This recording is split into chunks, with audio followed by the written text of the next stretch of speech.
Hello, everyone. Today we have Jolie Wyatt on the podcast, and like being at Babson, Jolie, you hear a lot about the name, but I never really met her before. We went to South Africa together, and we spent 2 weeks out in Cape Town, and I really got to know Jolie then, and I was really inspired by the entrepreneurship in her and the spirit that she had and how purpose driven she was. So I really wanted to get her on my podcast and have her be my next guest.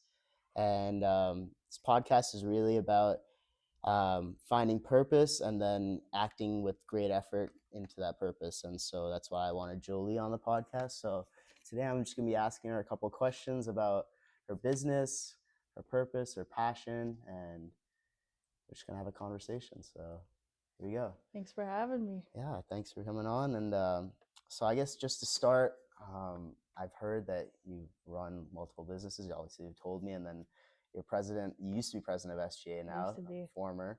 And so, like, can you take us to the journey of like your first business and like how that started and where you're at right now? Yeah. So my entrepreneurial journey actually goes like very far back into like early elementary days. But if you would have asked me in my elementary days if I would have been an entrepreneur, I would have said no. I was just like kind of having fun at the time. So around like fourth or fifth grade, I think we've like all had a phase where we had like those like animal bracelets. I don't remember what they were called, but they were super trendy at the time.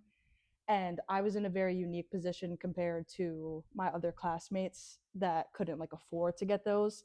So I would like go into school and like sell them for like $1.50 just so that I can make sure that I was providing value to someone else.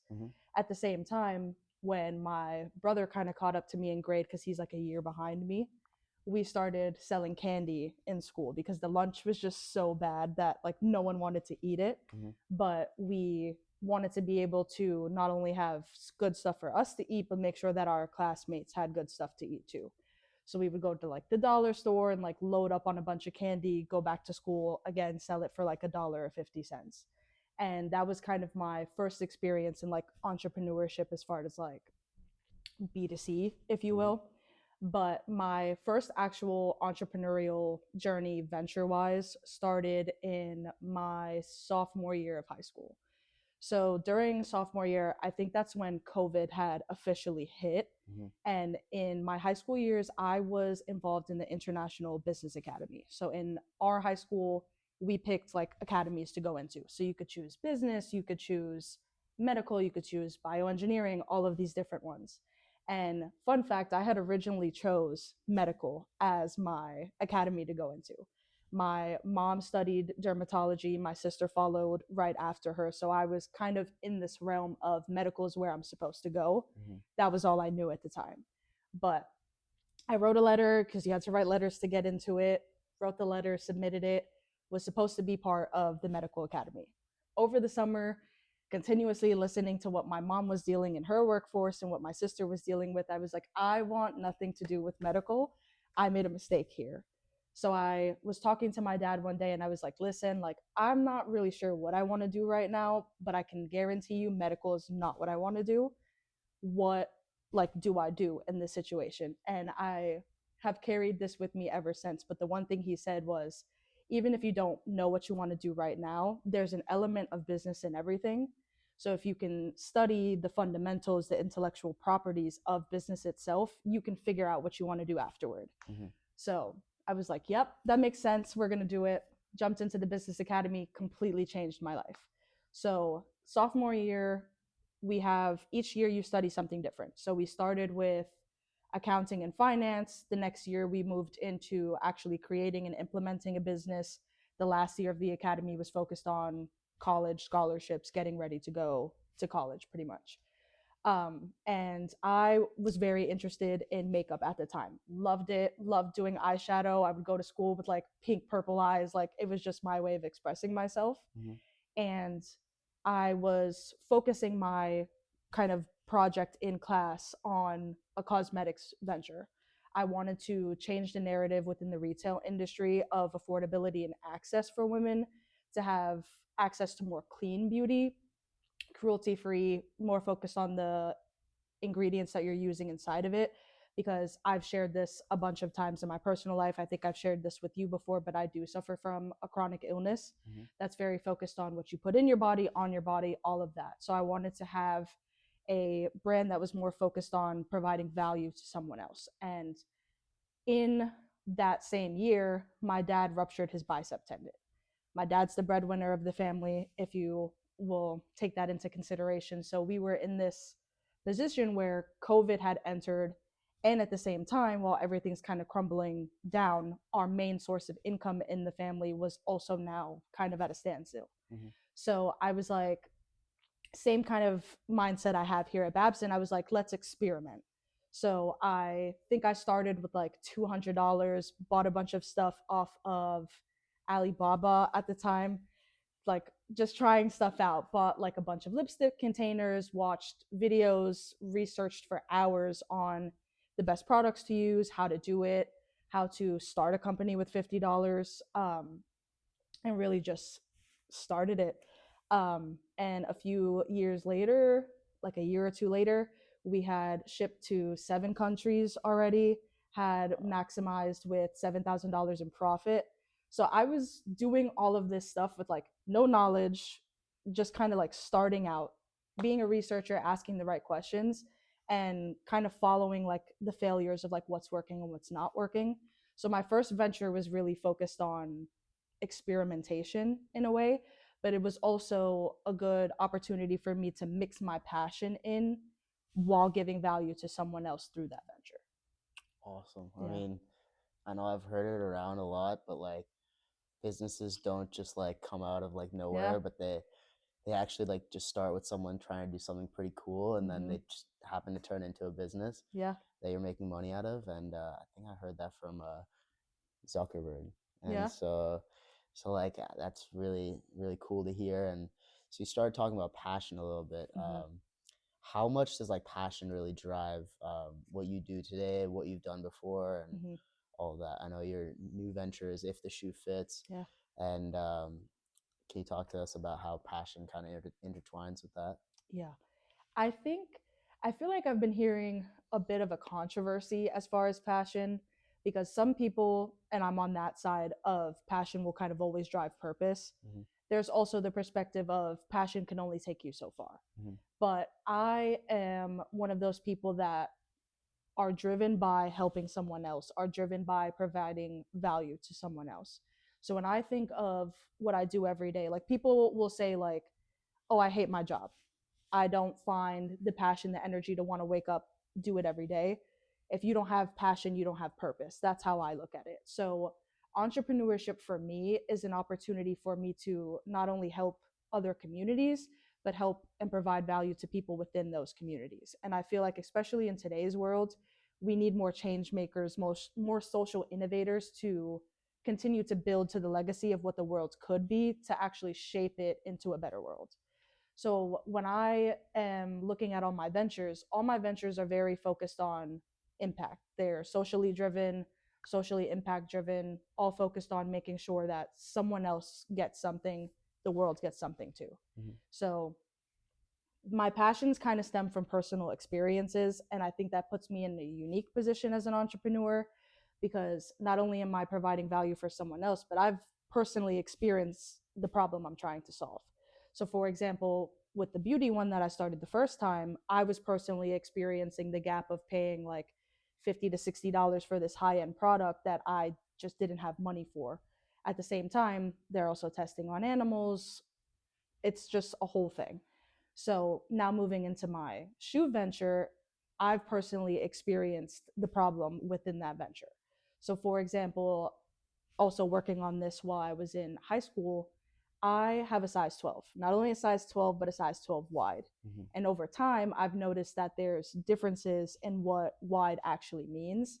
The retail industry isn't very good at catering towards those differences in wide feet. Mm-hmm. So every Wednesday, because I know I had mentioned in the business academy, we on the last year were more focused on college. Mm-hmm. Every Wednesday in the academy, we would dress up. So on Wednesdays, I would be able to find everything else. I had the blazer, I had the shirt, I had the pants. I could not find shoes for the life of me. I swear. I think I have a LinkedIn post brewing about this too, but I've been wearing the same pair of boots that I got at a random boutique in New York like 10 years ago. And Mhm. those are the only shoes that fit my feet. I have to wear them all the time, professionally, occasionally, like that. Those are my only pair of shoes. Yeah. So that was like my first experience of like, okay, so I have big feet, and I guess like people just don't care. Like through my research, I learned that like the global standard for foot sizes is like 1 through 10. Mhm. Like those are like the norms. So they're able to produce more. They're able to have like more inventory, all of that stuff. Sizes like 11 and up are more on like the rare side. So they're not as much inventory in stores. They're also, shoes are made like very standardized. So Mhm. they don't take into consideration like if people have an arch in their foot or whether they're flat footed. They don't take into consideration comfortability on like the heel toe drop. So like the actual like landslide that your foot is sitting on within a shoe. So I was looking at this situation and doing market research just within my class and like within the high school community. I was like, this is an actual issue that other people are experiencing too. Like it's not just me. It was one thing for it to be just like a me problem. I was like, okay, like I got to find something. But when I learned that it was other people experiencing that too, I was like, we have to do something about this because this is like a problem no one else is seeing because it's only like a certain group of people. Same thing with like my chronic illness. Only 3% of the United States population suffers from it. Mhm. So if we're not talking about it, no one's doing anything about it. So that was a very long-winded way of saying like my passion is driven through purpose, and my purpose is driven through creating things for other people. I mean, that's something we definitely learned in South Africa. Or Yeah. I definitely learned in South Africa was that social impact should be like your number one focus, and Yeah. that's something that like I really took to heart, especially like in my for my business. Something like it's a problem that I faced before that has led me to minor injuries while I'm weightlifting, Yeah. and so that's a problem that I face. But when I asked other people about it, they also face a similar problem. So Mm-hmm. I wanted to create something for other people so that they wouldn't have to face the same problem that I did. Gotta be the And change so maker. yeah, and so I think that driving social impact should be number one for all businesses, I and agree. I really agree with that. And so let's go into um, like how do you so in business and in life you face setbacks, you Yeah. face challenges. How do you keep that passion that you have for like how does that work? Like you're passionate about something, but it doesn't always work out. So Mm-hmm. like how do you deal with setbacks, and how do you use passion to like reignite yourself? That's a good question. And I think I have conversations about this topic specifically with like my friend group all the time. Passion, on the topic of how I was saying earlier, with like passion will only take you so far. Mhm. You need to tie in discipline with that. So, like you were saying, like in life, in business, you're going to run into roadblocks. You're going to think you're doing something so good up until the point where it fails. Consistency, discipline is going to take you so much further than being like scared or fearful of anything, because failures are pretty much lessons for you to be able to succeed next time. Mhm. And discipline is that consistency aspect. So like how we were talking earlier about the idea of like perception, like consistency in posting, consistency in communicating, consistency in managing relationships with other people, consistency in just doing something every day to get you to that next step, you'll be able to see the progression more long term. You Mhm. have to take those small building blocks, those small tasks that you're doing every day that lead to like that bigger goal. Of course, like you might experience a burnout, you might have self-doubt through like everything that you're doing. Things don't always turn out the way you plan for them to be. I think that's something that I learned a lot this year too. um, but you just have to be disciplined with the things that you do. Like if you love it as much as you feel that you do, you have to be willing to put in the work day in and day out at the same time. That comes with being able to balance like your passion with discipline. So just knowing like your bandwidth in terms of like what you're able to handle. So I know you had mentioned earlier, like I wear a bunch of hats. Like, I'm a friend, I'm a daughter, I am a serial entrepreneur, I was previously SGA president, I was doing all of these things. So if you're thinking of like me as one sole person managing like 8 different entities in a week, I'm not doing all 8 things every day. That's just not physically possible. And the days that it is possible, I'm burnt out to the max by the end of the day. You have to be able to manage all 8 entities within that week. So scheduling things out, making things smaller, more attainable for you to achieve, that's a form of discipline and a form of consistency in the same element. So like for example, like a normal week for me, it kind of changes in and out just depending on how I schedule it. Because I if there's one thing you take away from this conversation, don't wake up every day not knowing what you need to do. Like I spend every night, sometimes the week before, planning out like, okay, what does my workflow for tomorrow look like? What does the workflow for the day after that look like? If my workflow for Monday gets done a bit quicker than I thought it would, I'll start things for Tuesday. That makes my load for Tuesday lighter. So like for example, Monday I'll probably do let's use Wednesday as an example because Wednesdays are SGA days, if you know what I mean. So Wednesdays will be more focused on SGA activities, me as a student, maybe a bit of LinkedIn in the mix because I'll be balancing like talking about things academically with things business. So that takes like 5 to 6 hours of the day just on more of like a timely aspect. Tuesday, I have less classes, more free time. So I'm more focused on venture stuff. I'll have like 11 to 2 blocked out where no phones, no distractions. I'm just focused on ideating, talking to people, writing things down. Journaling's a good thing too.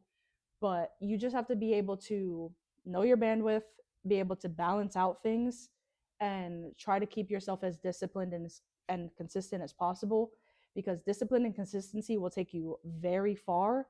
And if you tie that in with the like deep sense of passion and purpose that you feel on top of that, like you can create things that are like crazy, like calm arms. Awesome.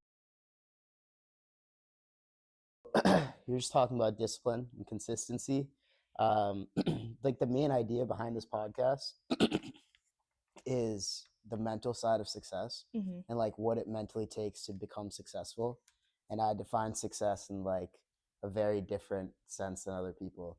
I would say success is like having good purpose, having great purpose, and doing acting like with great effort on that purpose. And I think like results are very not in our hands. Yeah.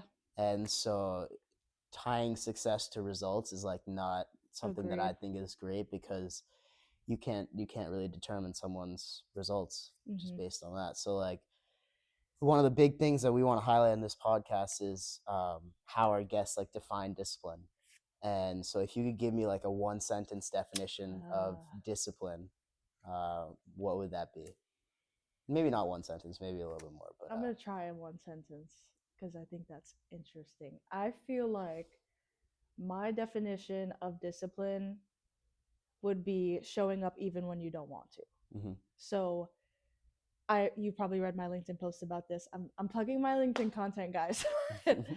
I shared in my most recent post that I did not expect to be SGA president this year. That was not on my trajectory list at all. I'm a very planned and organized person, so everything I do is with intention. I had the intention of being EVP my junior year. I was going to do vice president. I was going to have more flexibility in being able to do other things. We were going to do senior the last year because I knew I'd have like the lightest load. Junior year elections came around, or technically end of sophomore year elections came around, and all the positions were filled except for president. Nobody wanted to run again. And I was like, okay, wait, like, no, like, this is a problem. Like, this is like one of my favorite organizations. There's so much passion and like purpose you can give to other people through this org. And I genuinely felt like a push from behind that was like, okay, you got to go. Like, this is your time to be president. And I genuinely like don't know a lot. Like I know a lot about like the Babson community, but like being able to lead from the perspective of SGA president, I knew nothing about. Same way with being an entrepreneur, like I'm a first generation. My family has no entrepreneurial background. maybe extended family a little bit, but my mom's in the medical field, my dad does AC. So business entirely was like a new realm for me to engage in itself. But I had like the discipline, the courage to be able to show up anyway. Every day in SGA, there was probably like another problem to solve, another internal conflict, another thing or someone I had to attend to. Like I was everywhere with SGA president. You can Mm-hmm. ask any one of my e-board members, but I even when I didn't want to show up, there's days where I'm tired. There's days where like my chronic illness affects my like energy levels for the day. So there's like days where like I genuinely don't want to get out of bed, but I'm like even like our podcast today, I was like, I leave tomorrow. Like, if we don't get this out of the group chat, I'm gonna regret not doing it. You know Yeah. what I mean? So like same thing with SGA president. I was like, if I don't show up every day, A, it looks bad on the org, but B, like we're wasting time, wasting value of what we could be doing on this campus. Mm-hmm. Showing up every day, I was my goal for the year coming in was to do more than the average president does because the president always focuses on like one thing. I knew that senior year I was probably going to study abroad. I just didn't know where. Shout out Cape Town. We're Mm-hmm. going back to Cape Oh Town. yeah. But I wanted to bring back the shuttle because transportation every year in SGA is a point of contention. They're like, we market it as 25 minutes away from Boston. It's not. It's really like 40, Yeah. 45, 50, depending on traffic. But we have problems that we have to solve. The students want colored printing. The students wanted more private access to health and wellness products. The students wanted free transportation with their $80,000 tuition that they pay every year. Mm-hmm. So I didn't know how to bring a shuttle back. I didn't even know how the first process worked. I was just a communications person. I put out the marketing for it. I made sure the students knew. I sent the emails, but like the bulk of the work was done by the former SGA president. Mm-hmm. So when I came in this year, everybody was always talking about like we need transportation again. I didn't know how to do that, but I showed up every day. I talked to people. I asked questions. I dealt with the heat on Fizz. I dealt with the heat in person. SGA is not doing anything. 6 months of quiet behind the doors work. You got a shuttle for like 10 weeks. Mm-hmm. So like entrepreneurship wise, like first business, the one I'm working on now, like I don't know how I'm prototyping customized shoes yet, but I'm talking to people. We're figuring it out. I didn't know that there was platforms with AI that you can like legit prototype from a picture. Mm-hmm. You learn by doing, you learn by talking to Yeah. people. So discipline for me is like showing up even when you don't want to. Yeah, I mean, for me, like throughout high school and kind of like a little bit early on in college, I didn't really like see like what the impact of like the student government Yeah. organizations or like a class president or like someone like that or what they Mm-hmm. would do, like what their impact was.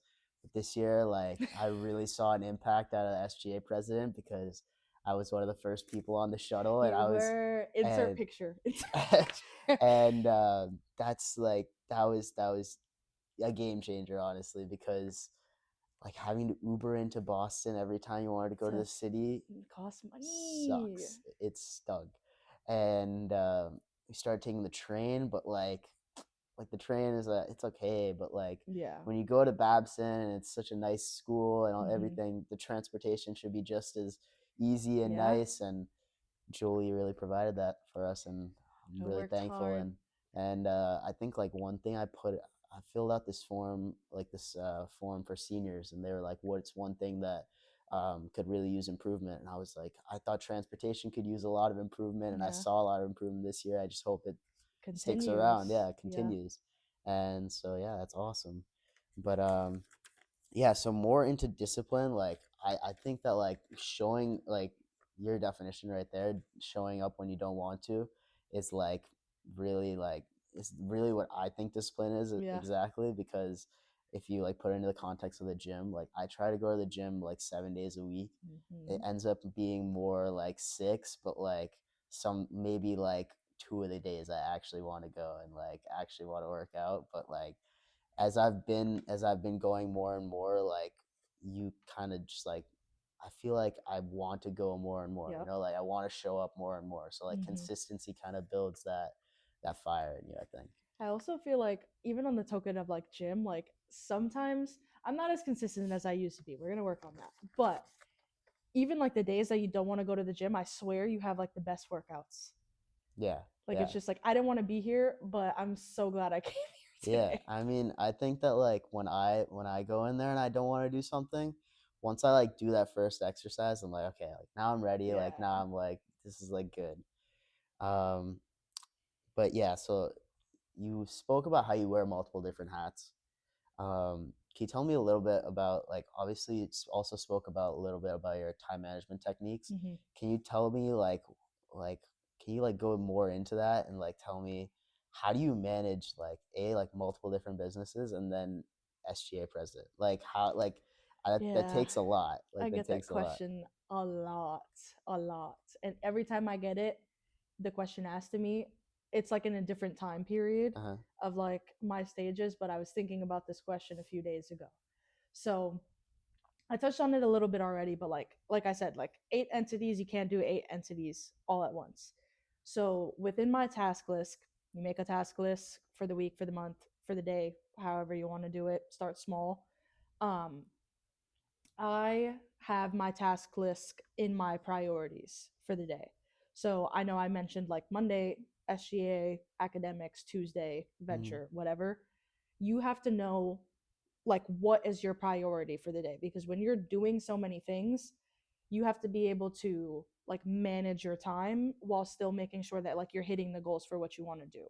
So I have been managing myself for so long. Like I'm telling you, like since fourth grade, I can kind of like calculate in my head how long something's gonna take me. So like Mm-hmm. if you're the type of person that needs to put it in a calendar, put it in a calendar. I personally only put like meetings in the calendar because those are like the timely things. Mm-hmm. But like my own work that I do in between that, I have an idea of how long it's gonna take me. Emails, probably like 2 to 5 minutes now with automation at this point. Yeah. Um, Venture work, I try to do at least like 2 hours. SGA work, God knows. God knows it's so much work, but scheduling it out. So you have to be able to balance your priorities for the day with the amount of work you have to do. And that's why I also say be aware of like your bandwidth because if you, let's say you're starting on Monday, right? And your energy for the day is already at 60% when you wake up, you can't do like 100% of work. It's just not going to work out that way. So you have to be able to say, like, I have this much energy in the day. We're going to focus the energy on that we have on getting X, Y, and Z done. Mm-hmm. Even if it's still small progress that you're getting done, small tasks, even if you don't finish the whole thing, as long as you did what you could with the energy that you have, you're still going to make it to like the longer term goal. You can move things around.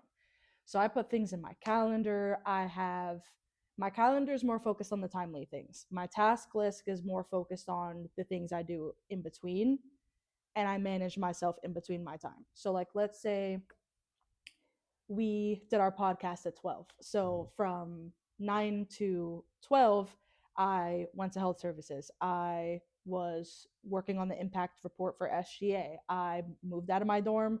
I gave the keys to the guys so he could ship my car back, like doing all of these things and then still meeting like my timely obligations. So you have to figure out what tools work for you. I think when I first started out, I had everything in a calendar, like from day in, day out, class times, gym times, venture times, timely meetings. But I'm at a point now where I have like 3 systems running at once, but it just works for me. So you have to ask yourself, like, how much time are you willing to put in? You have to ask yourself that question again on the day of doing work because you don't know what your energy is going to look like if you went to sleep a little bit later than you wanted to, didn't get as much sleep, you're going to wake up with less energy. But that's where like balance comes in. Mm-hmm. So asking yourself, like, how much time do I have? What are my priorities for the day? And then creating systems that work for you, heavy on for you, because what works for somebody else might not work for you. So Mm-hmm. you have to figure out what works for you and try to balance yourself in between. Awesome. Awesome. Um, yeah, so I, I mean, yeah, I feel like I have a big problem with time management, so I feel like that really helped me out. I mean, I don't really put stuff into a calendar, and like, Well, I guess like I was gonna ask why. that's something I definitely should start doing. You gotta like, if you think about it, like you're saying you have a problem with time management, right? Hmm. If you take a step back, what is the issue or what's stopping you from managing your time better? You have to have honest conversations with yourself too. Yeah. Like, for example, like it's senior week. If right now you're just like, I want my priority to be having fun in the last few days before I graduate, Yeah. that's fine. That's your priority for the Hmm. day. But if you're trying to like time manage yourself with like senior week, calm arms, all everything else you're doing, you have to ask yourself the honest question of what's stopping me. Hmm. So what's stopping you? What's stopping me is, yeah, definitely probably that it's like senior week and Yeah. it's getting close to graduation, and I'm probably looking to have like as much fun as I can with my friends before college is over. So prioritize that. Yeah. And then So, when graduation's over, lock yourself in on time oh management. yeah. Just start. It Hmm. doesn't have to be perfect the first time. My time management skills the first time were like probably, I don't know if I could curse on this podcast, but shit. But it gets like everything you do, like it gets better with practice. Hmm. You'll start to see like, okay, like this works for me, this part doesn't necessarily work for me, so I can tweak this part and keep the part that's working. It's all like a systems game. Hmm. Awesome. Okay. Well, I think I'm gonna start trying that now. Let me Um, know how it works. Definitely will. And okay, so that takes so you started talking about purpose a little bit before. Like, what is the deeper purpose behind the businesses you run? You said social impact, um, and then you said like fixing personal problems that Hmm. you've had that other people also have. Is there anything beside that that like you identify as a purpose for the businesses you run?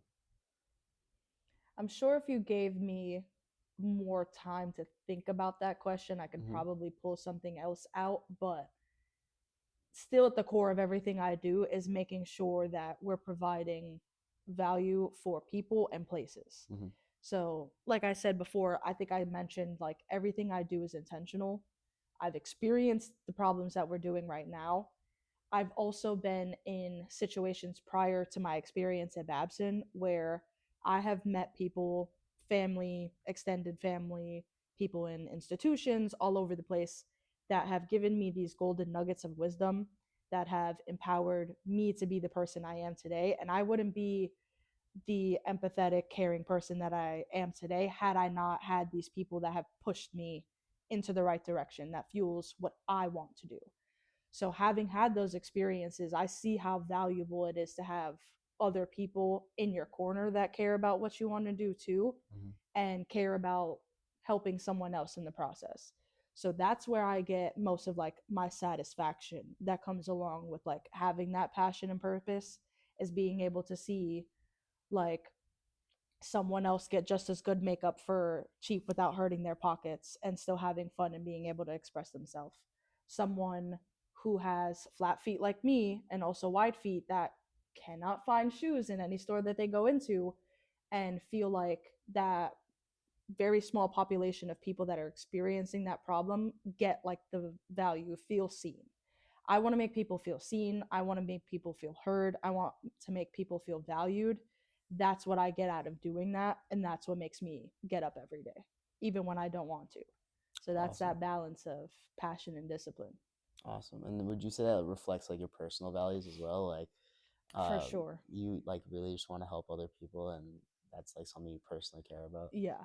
Like Awesome. I get the gratification out of like, I accomplished like what I had set out to do. I got a new award this year. I made a small step for one of my ventures that I never seen before, but I get the most value, most amount of like serotonin out of a situation when I see someone else be able to do something. When I see the people that I talk to in the beginning tell me like they can't, they don't think they can, or they're scared to, and then they do it and they're like, holy crap, like I was able to do that. Like Tony says, like Yeah.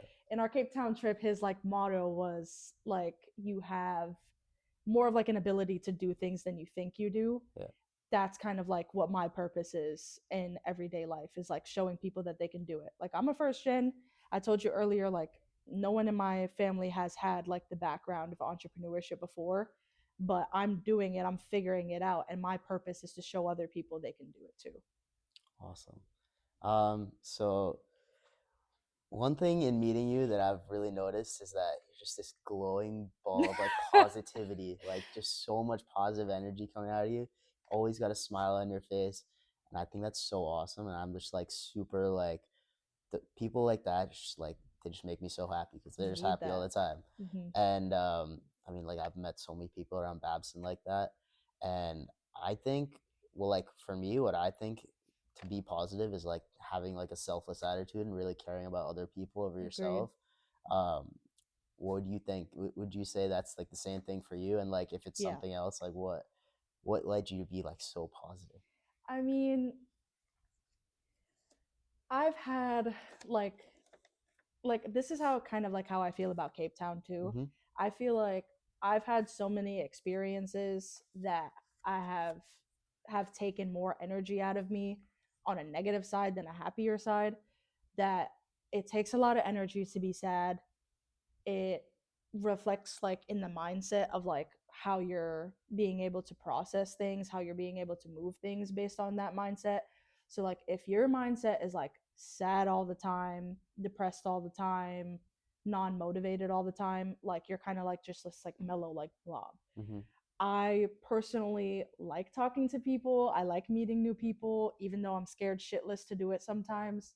I am genuinely just like, I want to be happy. Even sometimes when you're not happy, if you just like, there's like a science behind like, if you smile, Yeah. like you actually end up being happy. You know Yeah. what I mean? Um, my chronic illness affects me like every day.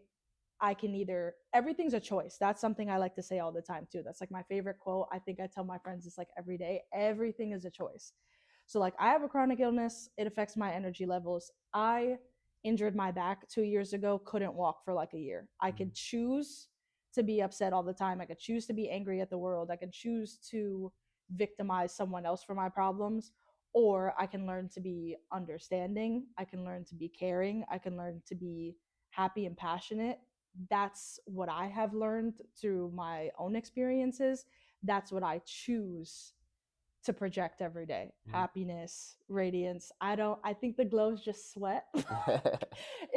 It works, and it makes other people happy. So like if going back to giving purpose to other people, like if before this podcast you were having a bad day, I hope my energy made you feel better, Mm-hmm. makes you have a better day the rest of the day. Mm-hmm. That in itself is like the best form of like gratitude or success, if you will, than like any award can ever like put into words.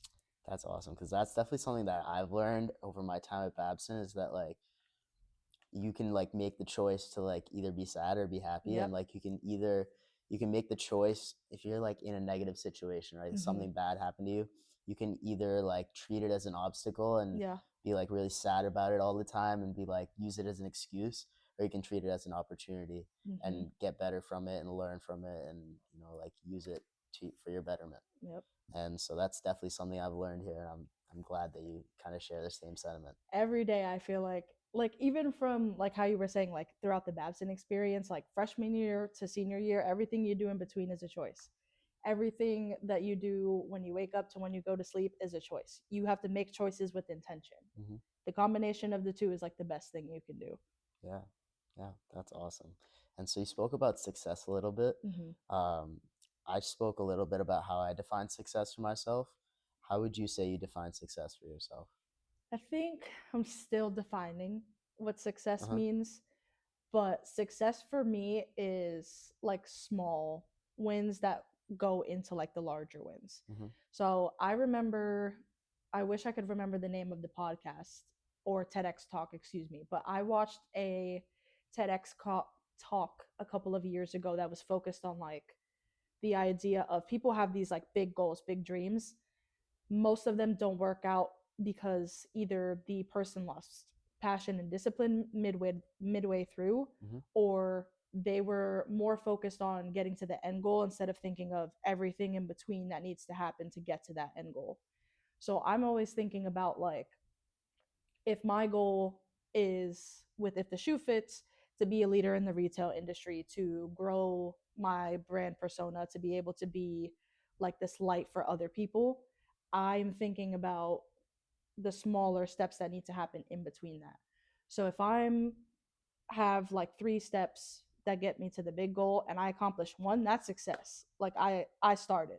Mm-hmm. So I guess if you kind of help me think it through, I guess success for me is like being able to do it even when I think I can't do it. Like just taking action on it like any entrepreneur would is kind of like how I define success. So success, I feel like to me changes based on the connotation I'm thinking of it in, Mm-hmm. but like just being able to do it, showing up when you don't want to, that for me is success. Awesome. So you'd say it's not like a fixed destination, but it's like an ongoing journey. Yes. Awesome. Somebody needs to put that on a t-shirt. Awesome. Put it on a t-shirt. So yeah, so being like starting entrepreneurship at such a young age, um obviously you look back and you're like, okay, I started here and I've come really far. Mm-hmm. What do you think that idea of success would look like in 5 years, or what do you think Jolie Wyatt would do in 5 years? You want to know my honest answer to that Yeah. question? I and maybe this isn't like necessarily answering that question specifically, but something I have a conversation with people all the time is like, so I've, like you said, I've accomplished a lot in my Mm-hmm. lifetime, right? If this is like where I am right now, this is the future, this is the past. I rarely revisit like everything I've done up until now Yeah. and like all of the accomplished that I've had. I'm always looking this way as like what's next. Mm-hmm. So like certain people might have, like you said, like a fixed destination of like, once I get here I've hit success. I think my success definition is like continuously growing, Mm-hmm. because I don't think I'll ever have like, I'm gonna stop once I hit like this main goal.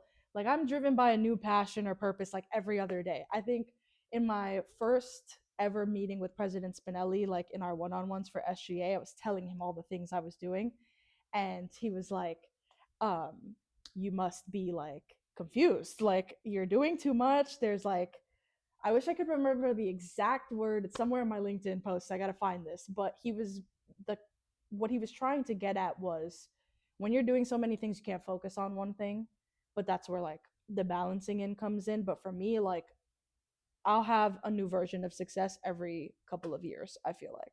So it'll change, but as long as I'm still meeting myself for where I want to be, that's success for me. Okay, awesome. So if you go back to that first business, is there any like one piece of advice, any like, what's the best piece of advice you'd give yourself when you first started? In the context of that business or in like entrepreneurship Just in general? entrepreneurship, just general entrepreneurship. Mm, my piece of advice would be, the best thing about being an entrepreneur is being a good researcher. And to be a good researcher, you have to ask the right questions. Mm-hmm. You also have to put your ego and pride aside and know that it's okay to ask questions. Like, one of the things I love about Babson is that you're able to experiment under what I consider like a safety net. Mm-hmm. So like, there you can fail here and not have any like implications. You can fail here and go ask someone, why did that fail, and can you help me think through what will help me succeed in that version that failed. So being a good researcher, asking the right questions. Sometimes I feel like in my first venture, I didn't want to ask for help. I was growing up in an environment where it was very much like figure it out.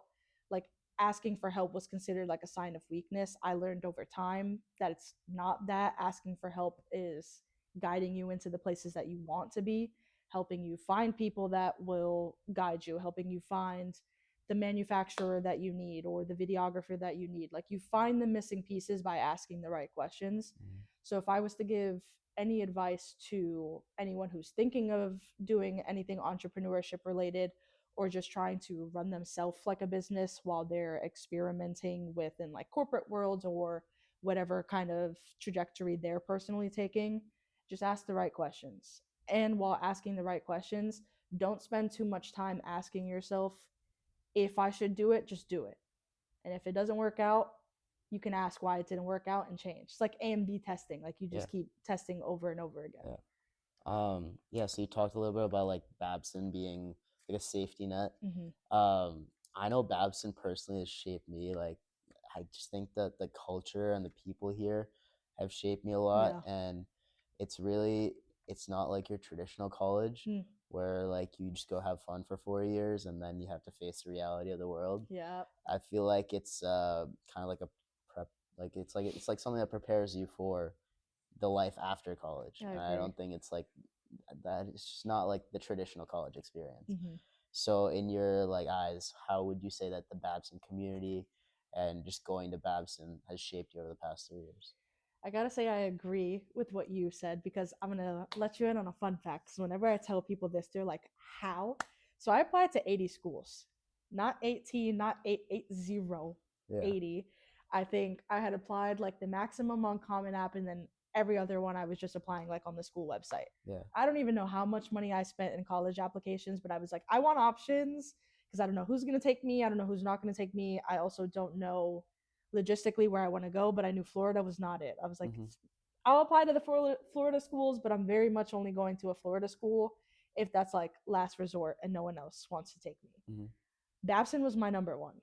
And Babson was my number one because throughout my academy experience in high school, I found my passion for entrepreneurship. So I was looking at curriculum for colleges and I was like, there's nothing in Florida.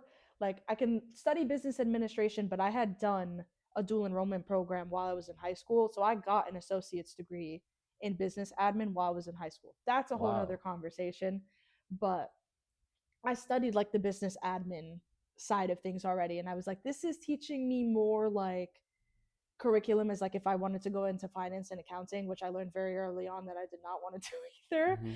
But I wanted to study entrepreneurship. Like I wanted a environment where I was like able to like actually experiment with it.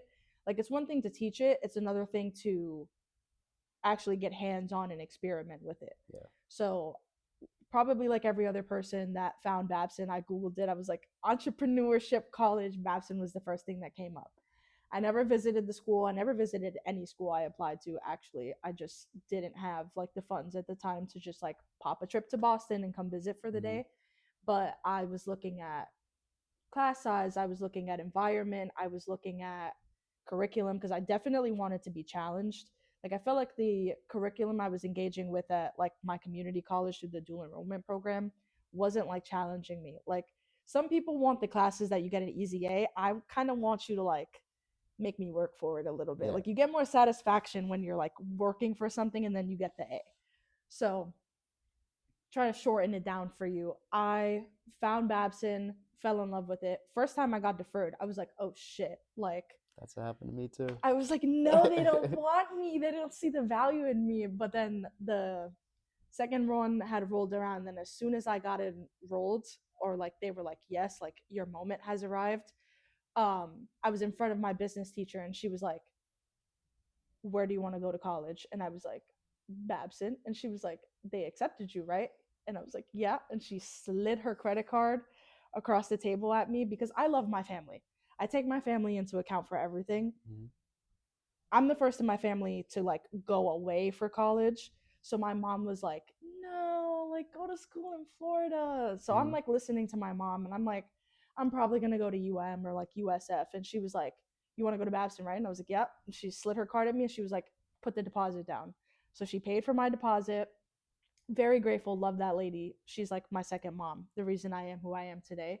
But I enrolled in Babson. The last 4 years at this school have like shaped me in ways that like you cannot expect to be shaped by a college. Like you Mm-hmm. think of college and you think of how you were explaining it earlier. Like I'm going to party my ass off for like 4 years Mm-hmm. and then once it's over, I'm going to miss it all and then be tapped on the ass by the like work of life Yeah. afterward. Exactly. But I feel like Babson does a really good job interesting of like balancing the two. Mm-hmm. Like you have the party harders, but like they're working 9 to 5 very hard. That's like the release at the Yeah. end of it all. But I think my first year, I learned to not be so shy because I was like one of those people that was like, you got to say hi to me first. Like I don't know who you are. I'm also like very shy, so I'm like not gonna say hi to you first. But I also noticed my first year like other people are shy too. Yeah. So I was like, I gotta meet you in the middle here because if we both don't say hi, we're missing out on the opportunity to meet each other. Mm-hmm. So the first year, I think I learned how to communicate with other people. I also like did way more than I was supposed to because they tell you when you come in like don't do everything. I did the opposite. I did everything, but it was an opportunity for me to see like okay, I like marketing, I like entrepreneurship, I do not like finance. Maybe on the personal side I like finance, but like corporate finance, APR, all that stuff, trauma, I just know. But first year was that. Sophomore year was me locking in a little bit more, so I got more invested in like the entrepreneurship side. Also found my footing in SGA, so I was working more to understand like marketing and advertising in the interplay of entrepreneurship because I think aside from having like a good financial background, good capital, you have to have a good marketing aspect because I feel like marketing is kind of like the core of the business, is how you reach people. Oh yeah. So I was figuring out that realm. Junior year, like I said in my LinkedIn post, I was more focused on working to be more comfortable with the uncomfortable. Mm-hmm. Like when we were going to Africa, I was like, I've never been here before. I don't know if I'm making a mistake by trying to go visit somewhere I've never been. This seems uncomfortable for me. I'm going back for 6 months. Had I not gone, like, we don't know where I'd be in life. Yeah. So I feel like throughout my trajectory at Babson, like, Babson challenges you to be the better version of yourself. Mm-hmm. It also challenges you to experiment in the safety net. So, like, you can practice your interviews before you actually go into there. You can do resources at the speech center before you're about to give a big presentation.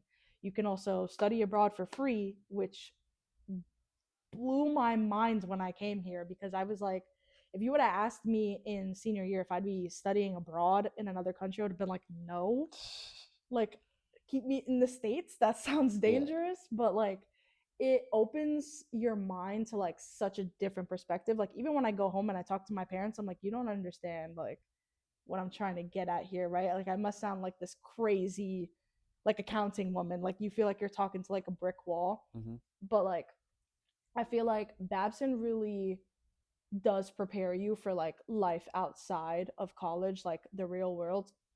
College is also the real world. I want to like break that stigma right now because maybe in your average school where you're just like partying all the time, it's not getting you prepared for life, but like Babson is like very focused on I'm going to walk you through it. I'm going to let you experiment with it. I'm going to help you figure out what you like to do, what you don't like to do. And I found so much value in this community that that's why I wanted to be SGA president because I was like, you fed into me, I need to feed back into you. Mm-hmm. I want to make sure that other people are getting the same experience that I had. And on top of that, feel an extra resource within me as a person. So that was like a very long answer, very passionate. Hopefully, you can get that through there. But yeah, Babson is something different. It's its own beast. Its Yeah, I own mean, beast. I think I'm like the same as you in terms of I thought I wanted to do finance coming into Babson. Mm-hmm. Then I realized like no way, like Yeah. that's just not my thing. Like no way. I mean, I thought I was good with numbers, but like these guys are just way too good with numbers. Mm-hmm. Um, then I was just like, all right, like I'm not doing finance. This school's all about entrepreneurship. Let's like try my hand in like something Yeah. like an entrepreneurial venture that I could do. And so that's kind of how Calm Arms was born. And I figured out like I started with the problem and then came to the solution. But yeah. So I think Babson shaped me a lot as well. I think that Yeah. it's just an awesome community, and like the room we're sitting in right now, like the entrepreneurial leadership village. Yeah. This is just awesome. I This mean, wasn't like even here when we both got here. exactly, exactly. And I used to live in this dorm, and this just wasn't here. Yeah. And so I think Babson's just been something that's shaped me into something that I never realized that I could be. Yeah. You're definitely not the same person you walked in as when you leave. That's Definitely. for sure. And going off the point that like I never thought that I would go to Africa, Yeah. have as much fun as I did, learn as much as I did, I wouldn't have met you if we didn't go to and Africa. exactly, I wouldn't have met Jolie, and you know, I don't know, it would have been a lot different. Yeah. But Thanks, Babson. yeah, thanks a lot, Babs. But I think one final point that I gotta ask you is you have a quote. Do you have like a quote that you live by? Like, do you have Mm. something that kind of pops up in your mind? For me, my quote is so like I'm very into I'm very religious and very into Hinduism. Mm-hmm. So one of the monks that I've met, um, he does a lot of these talks, and so he posts on LinkedIn a lot actually. Mm-hmm. And You so have to send me it after. yeah, one of the quotes I remember for him is that it's that idea of like perception and choice. Mm-hmm. It's he says that it's not that everything in life is good, but something good can come from everything in life. So Mm. that's one of my favorite quotes, and that's something that I live by every day. You have the choice to either treat things in your life as if they're bad or if they're good. And if Mm-hmm. you treat them as they're good, then you're just gonna have a good life. So if you do you have a quote like that you live by? I feel like I have a few that are like spewing in my head right now. Mm-hmm. Like going back to the other question, if you gave me more time Yeah. to think about it, I'd probably have a better one. But the one that comes into mind right now that I feel like is like a broad implication of things is like patience is a virtue. Mm-hmm. So like entrepreneurship is a long game. Success doesn't happen overnight. Even if your definition of success is like different than like how we've identified it as, things take time. Your growth as like a person, ours took like what 4 years within Babson experience. Like things just take time. The value you want to create to people takes time. The trajectory you have in life is going to take time. For us to get financial to go to Cape Town again, like things just take time, and being able to be patient and love the journey and the process is something that I take with me every day. So maybe another quote is like, it's not what is like the actual statement of it? It's like it's not the process, it's like the journey. Yeah, it's not the destination. The Yes. destination. It's not the destination. It's the journey, Yep. or like learn to love the journey, or something like Yep. that. But that's something I live by as well, Yeah. because like 90% of the time is the journey. I Mhm. mean, not even nine. Probably 99% of the time is the journey. Like one Yep. percent is the destination. So Mhm. you gotta learn to love the process. Yep. But yeah, I guess we'll end it there with that. That was my podcast with Jolie, and I'm so glad to have her on. And I'm thankful that despite all our scheduling conflicts, that we made it We happen. And did. it's her last day on campus for Surreal. until January. January of 2026. Well, I'm not I'm graduating too, but I know that this place is gonna miss you, Yeah. and It's gonna all miss your you too. positivity and all your leadership skills and your Thank you. entrepreneurial spirit. So thank you for coming on and Thank talking to you for me. having me. It was an awesome chat. I need you to follow up with me on time management